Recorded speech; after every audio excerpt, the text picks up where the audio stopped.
Bienvenidos al taller número 4 del curso Reforzamiento en Matemática 2022. En este caso vamos a ver las nociones de las probabilidades. Este es un tema muy importante en lo que se refiere a la estadística. Y entonces, en primer lugar, vamos a ver algunas nociones previas, algunas nociones teóricas previas que nos van a permitir, un ratito, listo, que nos van a permitir a nosotros entender este tema. En primer lugar, surge una pregunta. ¿En alguna oportunidad has comprado un boleto de rifa? Creo que todos hemos comprado un boleto de rifa, ¿no? Para ver si nos sacamos el premio. Entonces, imagina que los boletos están numerados del 1 al 100, o sea, se han impreso 100 boletos, ¿no es cierto? Se han impreso 100 boletos. Entonces, surge la siguiente pregunta. ¿Puedes saber de antemano cuál será el número premiado? O sea, va a ser el 1, va a ser el 5, va a ser el 50, va a ser el 99, va a ser el 100. No hay manera de saber el resultado, ¿no es cierto? Puede salir cualquier número, el 1, el 21, el 23, como les decía. Entonces, miren, este hecho de comprar un boleto de rifa se denomina experimento aleatorio. ¿Ya? ¿Y por qué esta palabrita aleatorio? ¿Por qué decimos aleatorio? ¿Por qué decimos aleatorio? Decimos aleatorio porque no se sabe, no se puede saber cuál va a ser el número premiado, pero lo que sí podemos conocer son todos los posibles resultados. Es decir, que yo sé que puede salir el 1, el 2, el 3, el 99, el 100, pero por ejemplo no va a salir el 102, el 103 o el 120 o el -4, el -5. ¿No? Entonces ese sí conocer todos los posibles resultados. Entonces, a eso se llama un experimento aleatorio. Ese es un experimento aleatorio. Por ejemplo, lanzar un dado también es un experimento aleatorio, porque no sabemos si va a salir uno, va a salir dos, va a salir tres, o va a salir cuatro, o cinco, o seis. Puede salir cualquiera de esos números. Lanzar una moneda, si decimos que es cara o cruz, puede salir cara o puede salir cruz. O sea, no nos podemos anticipar al resultado. Por eso se llama experimento aleatorio. Ahora, de otro lado, estamos acá en esta parte, de otro lado. ¿Puedes saber con certeza cuál es tu estatura? Ahí, claro que sí, porque con una ayuda de cinta métrica o cualquier otro instrumento, podemos medir la estatura una y otra vez obteniendo similares resultados. Lo mismo que también, por ejemplo, si quiero saber el peso, ¿no es cierto? Entonces, con una balanza puedo saber cuánto es mi peso. Entonces, a estos eventos, a estas situaciones, reciben el nombre de experimento determinístico. O sea, a diferencia del aleatorio, en el cual no sabíamos de antemano cuál es el resultado, en el experimento determinístico sí podemos predecir el resultado, ¿no es cierto? Entonces, ahí tenemos los dos tipos de experimentos que se ven en las probabilidades. Los experimentos aleatorios, en el cual todo es al azar, no podemos predecir cuál es el resultado, y el experimento determinístico, que sí, ahí sí podemos predecir el resultado, como por la estatura, el peso, ¿no es cierto? Entonces ya sabemos ahí cuál va a ser el resultado. Entonces empezamos con estos dos conceptos, experimento aleatorio y experimento determinístico. En el experimento aleatorio,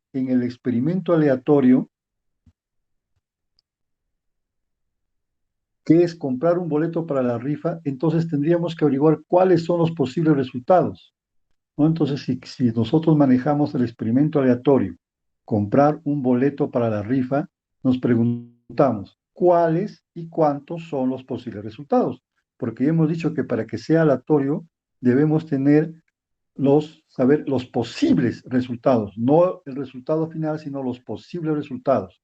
Eso es muy importante en un experimento aleatorio. Entonces, los posibles resultados, ¿qué va a ser? los posibles resultados son los números de los boletos del talonario. Por ejemplo, desde el 1 hasta el 100, desde el 1 hasta el 100, porque esa es la cantidad de boletos que se van a vender. Si se fueran a vender 1000 boletos, sería desde el 1 hasta el 1000. Si se fuesen a vender 10.000 boletos, sería desde el 1 hasta el 10.000. Esos son los números que pueden salir y que darían como ganador a una persona en la rifa. A esos números, o sea, el conjunto de todos los posibles resultados, el conjunto de todos los posibles resultados, a eso se le llama espacio muestral. A ese se le llama espacio muestral. Eso recibe el nombre de espacio muestral. Ya, entonces, el conjunto de todos los posibles resultados recibe el nombre de espacio muestral. Por ejemplo, si sería lanzar una moneda, ¿cuál sería el espacio muestral? Solamente cara o cruz, porque no hay otro resultado, solamente esos dos. ¿Cuál sería el espacio muestral de lanzar un dado?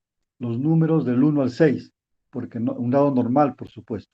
No habría forma de que salga otro resultado. Entonces, a eso se le llama espacio muestral y se lo denomina con esta letra griega que parece una herradura. Ahí lo vamos a ver un poquito más grande. Y ese se llama espacio muestral, ¿no? Espacio muestral. Y la cantidad de datos que hay en ese conjunto es el número de posibilidades que puede tener ese experimento. N del espacio muestral, en el caso de la rifa, es 100, ¿no? ¿Por qué? Porque hay 100 boletos en total. Entonces, espero que en esta primera parte hayamos entendido qué es un experimento aleatorio, que no se puede predecir el resultado, qué es un experimento determinístico, que sí se puede con seguridad cuál es el resultado que vamos a obtener. Y además de eso,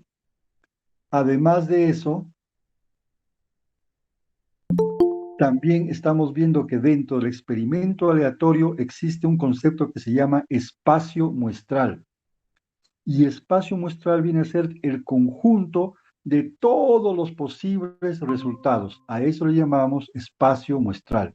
Por ejemplo, en la rifa, el espacio muestral sería los números del 1 al 100 que están impresos en el talonario, 001, 002 hasta 100.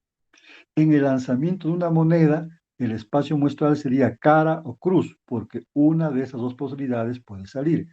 En el caso del lanzamiento de un dado normal, el espacio muestral estaría dado por los números del 1 al 6, que son los posibles resultados que nos podrían dar al lanzar el dado, ¿ya? Entonces, mire, ya tenemos bien claro esos tres conceptos.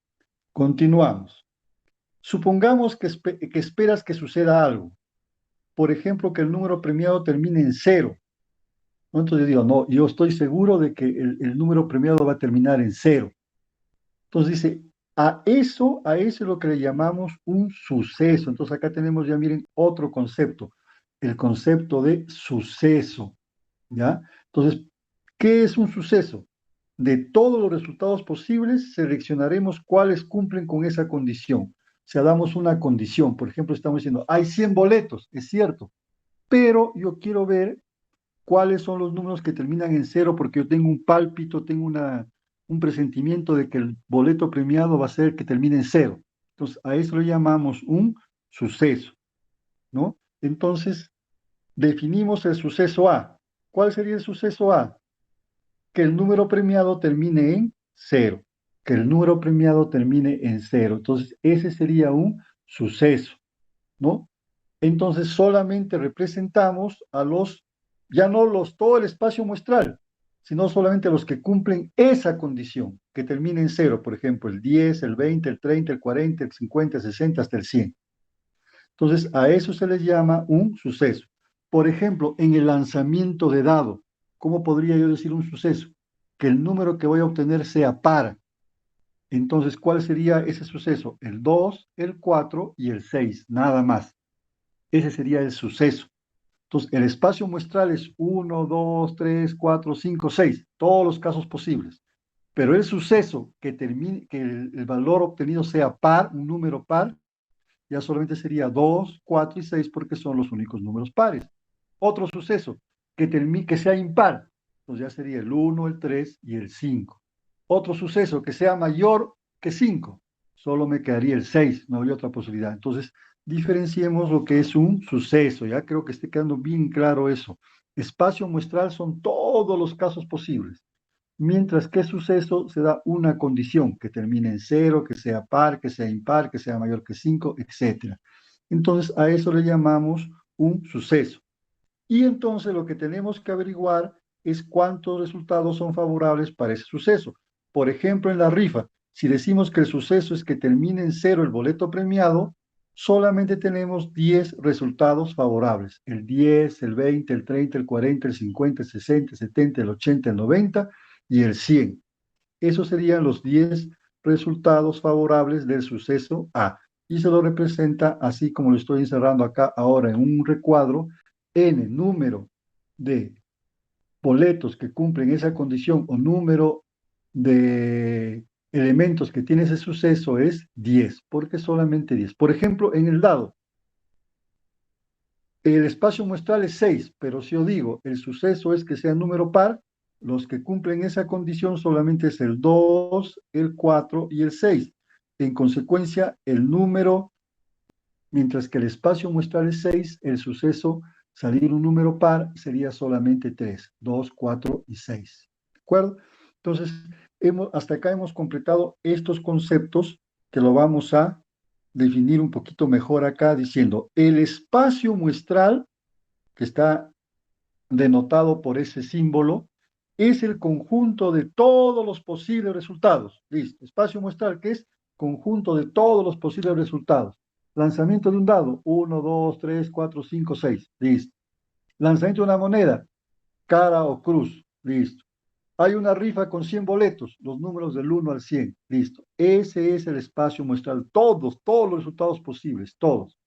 Mientras que un suceso, mientras que un suceso mientras que un suceso es un subconjunto del espacio muestral, es decir, es una parte de ese espacio muestral, ¿no? Entonces, si el espacio muestral de lanzar un dado es 1, 2, 3, 4, 5, 6, el espacio, el suceso A, sacar un número par, va a ser una parte de ese espacio muestral, solamente 2, 4 y 6, o sea, 3 números.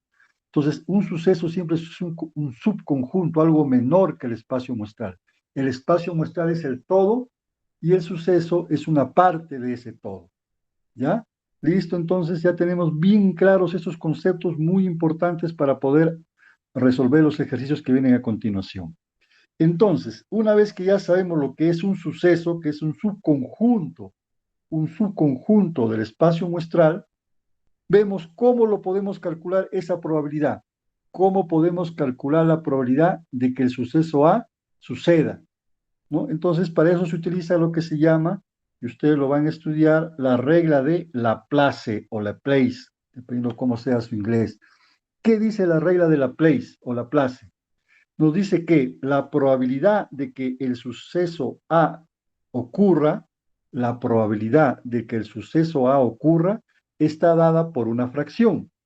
¿Cuál es esa fracción? Número de resultados favorables al suceso A. Es el número, o sea, en el denominador va el número de resultados favorables al suceso A, o sea, que pueden ser. Mientras que en el denominador va el número de resultados posibles, o sea, todos los resultados posibles, todos los resultados posibles. Y ahí tenemos la fracción y también tenemos la forma como se simboliza. Se lee probabilidad del evento A o del suceso A, probabilidad del suceso A es igual al número de resultados favorables entre el número de resultados posibles, ¿ya? Esta regla de Laplace es lo que más se utiliza en las probabilidades, pero para eso yo tengo que saber qué es el espacio muestral, qué es un suceso y qué es un experimento aleatorio, que ya lo hemos visto. Entonces, por ejemplo, ahora, para el caso del número premiado, vamos a ver. Como hemos dicho que el suceso es que termine en cero, la cantidad de resultados posibles es 10, porque puede ser solamente el 10, el 20, el 30, el 40, el 50, hasta el 100, 10. O sea, son 10 casos posibles de todos. En consecuencia, lo dividimos entre 100, que es el espacio muestral, simplificamos, nos da 1/10. Entonces, la probabilidad de suceso A es 1/10, 1/10. O también lo podemos pasar a decimal y decir 0,1, 0,1. También podemos decir 0,1. O también, si lo multiplicamos por 100, sería 10%. ¿No es cierto? 0,1%, 10%. Entonces, esa es la posibilidad, se puede dar de tres formas, como fracción, 1/10, como decimal, 0,1, o como porcentaje, 10%. Entonces, esto es lo que ustedes tienen que aprender y lo van a utilizar durante todas sus clases de estadística, la probabilidad. Por ejemplo, para el dado. Para el dado habíamos visto que el espacio muestral es 1, 2, 3, 4, 5 y 6. 6 casos posibles, ¿no es cierto? Pero si nos dicen la probabilidad de que sea un número par, ¿cuál sería la probabilidad de que sea un número par? Vemos que hay solamente 3 casos favorables, el 2, el 4 y el 6. Entonces solamente hay 3 casos favorables. Entonces, para poder hallar la probabilidad aplicando la regla de Laplace o Laplace, tenemos que hacer lo siguiente. Escribimos una fracción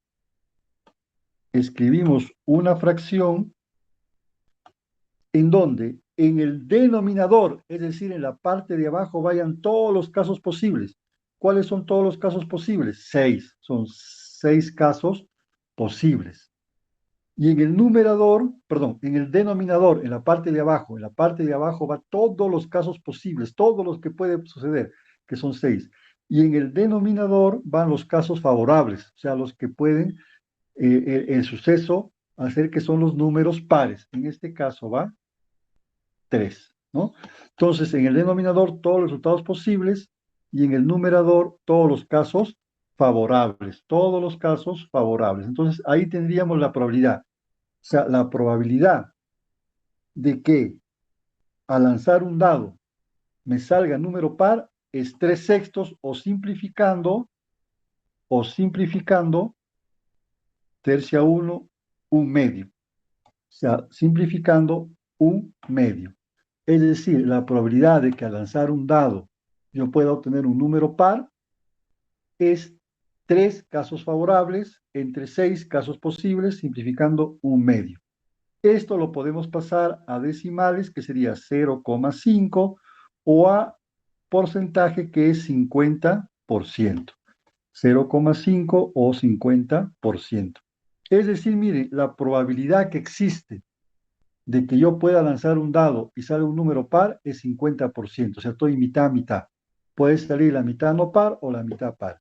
Ahora, ¿para qué utilizamos esto? Justamente son para los juegos de azar, ¿no? ¿Para qué probabilidades tengo de sacarme la lotería, sacarme la tinca, ganar una partida de póker, apostar? Pues eso de ahí nosotros lo estudiamos también para otros casos, como son las probabilidades, por ejemplo, acá en la pandemia, ¿no? ¿Cómo la probabilidad que se pueda expandir más, expandir menos? O cuáles son las probabilidades si se aplica determinada estrategia que tiene casos favorables, cómo lo podríamos aplicar utilizando justamente las probabilidades, ¿ya? Entonces, esto es lo que vamos a ver y esto es lo que vamos a estudiar. Entonces, esta es la parte teórica que tiene que ver con las probabilidades. Lo más importante es la regla de Laplace, ¿ya? La regla de Laplace, que no se olviden, es resultados favorables entre el número de resultados posibles, ¿ya? Listo, entonces. Entonces, esta es la primera parte teórica. Vamos a parar el video para que ustedes puedan. Entonces, en la primera parte del video vamos a ver toda la parte teórica, ¿ya? Vamos a ver toda la parte teórica. Listo, un ratito que se pare el video.